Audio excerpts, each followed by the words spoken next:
నీ తోటి వారు అనొచ్చు, ఇక నీ వ్యాపారం మూసిపోయింది, ఇక నీ వల్ల కాదు, ఇక నువ్వు చేయలేవు, నీకు ఆ సత్తా సామర్థ్యం లేదు, ఇక దుకాణం మూసేసాయి, షట మూసేసాయి, ఇంట్లో కూర్చోమని నీ స్నేహితులు మీ బంధువులు చెప్పుండొచ్చు.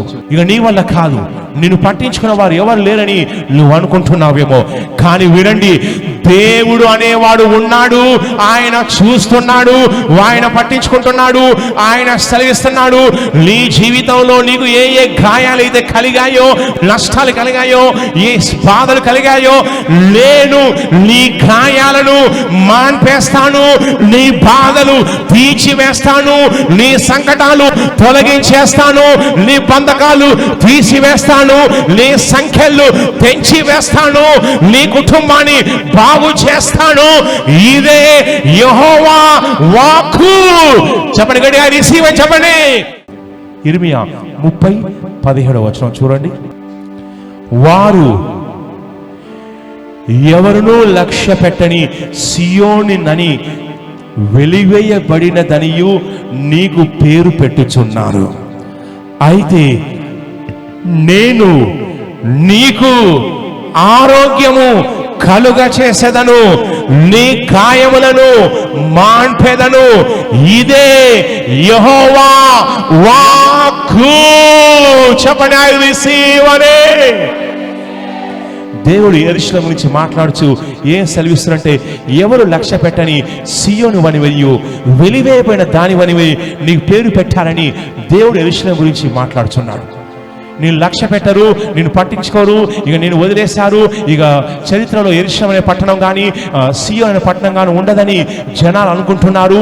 నువ్వు వెలివేయబడిన దానివని నీ గురించి చెప్పుకుంటున్నారు.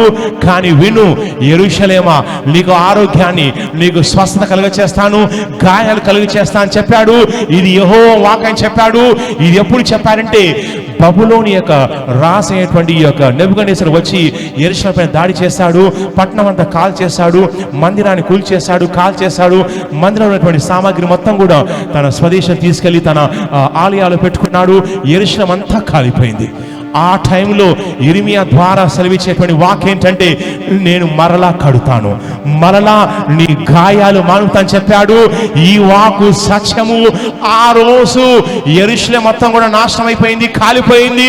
కానీ ఈ రోజు ఏంటో తెలుసండి, ప్రతి దేశం నీ జనాలు ఎక్కడికి వెళ్ళాలనుకుంటున్నావు అంటున్నట్లయితే వాళ్ళంటారు, నేను హోలీ ల్యాండ్కి వెళ్ళాలి, నేను యెరూషలేముకి వెళ్ళాలి, నేను మెస్సయ్య పుట్టినటువంటి ప్రాంతానికి వెళ్ళి ఆ దేశాన్ని చూడాలని అంటున్నారు. ప్రతి దేశం నుంచి, రాష్ట్రం నుంచి, ప్రతి ప్రాంతం నుంచి కూడా జనాలు తండోపతండాలుగాను విమానాల్లోను, స్పెషల్ విమానాల్లోను యెరూషలేము ప్రాంతానికి వెళ్తున్నారు. ఇప్పుడు ప్రపంచంలో ఉన్న ప్రతి దేశం వారు కూడా యెరూషలేము ప్రాంతానికి వెళ్తున్నారు. దేవుడు నీకు అదే చేయబోతున్నాడు.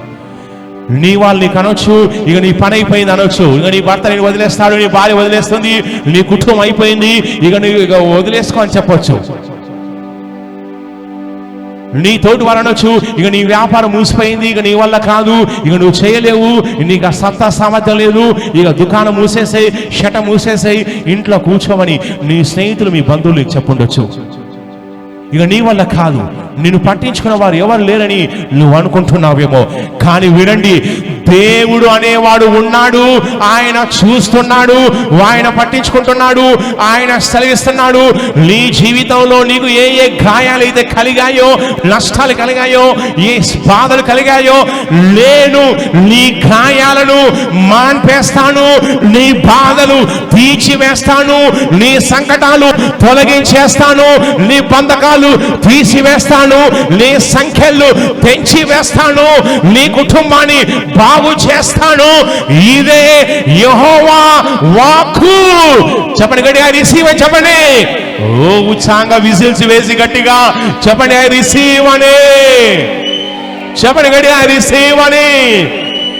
దేవుడు మరలా కార్యం చేసే దేవుడు కాబట్టి సుదీర్ఘ కాలం పాటు ఉన్నటువంటి ఈ అనారోగ్య శాపాన్ని విరగొట్టాలి.